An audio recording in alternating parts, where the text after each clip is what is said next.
Hello बच्चों, welcome to biology bust once again. बच्चों कैसे आप सब? होपफुली आपकी नीट की प्रिपरेशन बहुत अच्छी चल रही होगी। बच्चों आज की वीडियो का टॉपिक है इलेक्ट्रॉन ट्रांसपोर्ट चेन। बच्चों टॉपिक स्टार्ट करने से पहले थोड़ा सा मैं आपको प्रीवियस रिवीजन करा दूं।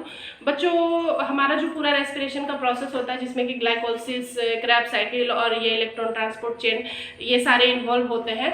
ये बच्चों इसमें कुछ एटीपी का फॉर्मेशन तो डायरेक्ट हो जाता है और इसमें हमें कुछ जो होता है एनर्जी वो इनडायरेक्ट फॉर्म में मिलती है in the form of two compounds जिनको कि हम NADH2 और FADH2 कहते हैं। बच्चों हमें ग्लाइकोलिसिस के प्रोसेस में भी NADH2 का और FADH2 का फॉर्मेशन होता है और क्रैब साइकिल में भी NADH2 और FADH2 का फॉर्मेशन होता है।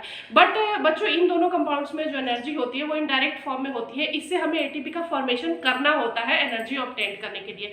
तो बच्चों इसी इन कंपाउंड से जो एनर्जी का जो एटीपी का फॉर्मेशन करने के लिए हमें इन कंपाउंड्स को एक चेन के अंदर एंटर कराना होता है, जो कि चेन प्रेजेंट होती है माइटोकॉन्ड्रिया के इनर मेम्ब्रेन के ऊपर, जिसको कि हम लोग कहते हैं इलेक्ट्रॉन ट्रांसपोर्ट चेन।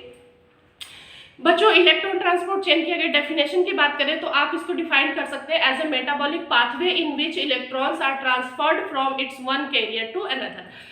बच्चों एक NADH2 के मॉलिक्यूल से 3 ATP का फॉर्मेशन होता है और एक FADH2 के मॉलिक्यूल से 2 ATP का फॉर्मेशन होता है। तो आइए देखते हैं कैसे ये चेन काम करता है। बच्चों ये रहा हमारा, सबसे पहले ये मैंने बनाया है आउटर माइटोकॉन्ड्रियल मेम्ब्रेन है ये बच्चों, और बच्चों ये है इनर माइटोकॉन्ड्रियल मेम्ब्रेन। और बच्चों हमारा जो इलेक्ट्रॉन ट्रांसपोर्ट चेन होता है वो इनर माइटोकॉन्ड्रियल मेम्ब्रेन पे ही होता है। तो बच्चों ये दोनों के बीच का जो स्पेस होता है इसको हम लोग इंटर मेम्ब्रेन स्पेस कहते हैं, जहाँ की प्रोटॉन्स या हाइड्रोजन जमा होते हैं। तो बच्चों आप देखिए जैसे कि अभी क्रैब साइकिल हमारा चल रहा है माइटोकॉन्ड्रिया के मैट्रिक्स में, तो इससे NADH2 का फॉर्मेशन हुआ, FADH2 का फॉर्मेशन हुआ। तो बच्चों सबसे पहले क्या होता है कि हमारे जो इलेक्ट्रॉन ट्रांसपोर्ट चेन होते हैं जो कि इनर माइटोकॉन्ड्रिया के मेम्ब्रेन पे प्रेजेंट होता है, उसमें बच्चों 5 कॉम्प्लेक्सेस प्रेजेंट होता है। कॉम्प्लेक्स 1, उसके बाद प्रेजेंट होता है कॉम्प्लेक्स 3, उसके बाद प्रेजेंट होता है कॉम्प्लेक्स 2, उसके बाद कॉम्प्लेक्स 4 और लास्ट में कॉम्प्लेक्स 5। तो इनसे होता हुआ जो इलेक्ट्रॉन होता है वो ट्रांसफर होता है एक कैरियर से दूसरे कैरियर तक और एंड में जाके एटीपी का फॉर्मेशन होता है। तो बच्चों आप देखिए सबसे पहले हमारा क्रैब साइकिल से जो NADH2 आया उसने अपना इलेक्ट्रॉन ट्रांसफर करके किसको ट्रांसफर कर दिया, FMN को ट्रांसफर कर दिया। बच्चों ये जो FMN है ये का इलेक्ट्रॉन तो ये इधर ट्रांसफर हो गया और इसका एक जो हाइड्रोजन था बच्चों वो इंटर मेम्ब्रेन स्पेस में चला गया हाइड्रोजन। अब इसमें बच्चों एक हाइड्रोजन बचा, उसका देखिए अभी क्या होता है। बच्चों इलेक्ट्रॉन ट्रांसफर हुआ तो सबसे पहले गया FMN के पास, उसके बाद गया FES के पास, उसके बाद गया यूबिक्विनोन के पास और उसके बाद यूबिक्विनोन जो हो गया वो कन्वर्ट हो गया यूबिक्विनोन H2 में। इधर से इसने एक हाइड्रोजन ले लिया और एक हाइड्रोजन लेने के बाद इसने इस हाइड्रोजन को भी कहाँ भेज दिया, इंटर मेम्ब्रेन स्पेस में भेज दिया। बच्चों अब कॉम्प्लेक्स 1 के बाद प्रेजेंट होता है कॉम्प्लेक्स 3। बच्चों ये इलेक्ट्रॉन जो होता है वो ट्रांसफर होता है यूबिक्विनोन H2 से कहाँ जाता है, साइटोक्रोम B के पास। बच्चों साइटोक्रोम B से ये जाता है FES के पास, FES से ये जाता है साइटोक्रोम C1 के पास और वहां से ये जाता है साइटोक्रोम C के पास। अब बच्चों ये जो होता है अब हमारा यहाँ का ये साइटोक्रोम C के पास चला है, उसके बाद हमारे बच्चों जो FADH2 होता है वो FADH2 एंटर करता है कॉम्प्लेक्स 2 के अंदर।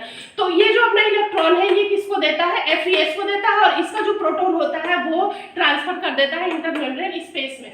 तो बच्चों ये FES के पास इलेक्ट्रॉन जाता है, फिर यूबिक्विनोन के पास जाता है, फिर इसका जो हाइड्रोजन होता है वो एक लेके ये भी यूबिक्विनोन H2 बना देता है और यहाँ से फिर इसका जो इलेक्ट्रॉन है वो कहाँ चला जाता है, साइटोक्रोम B के पास वापस चला जाता है।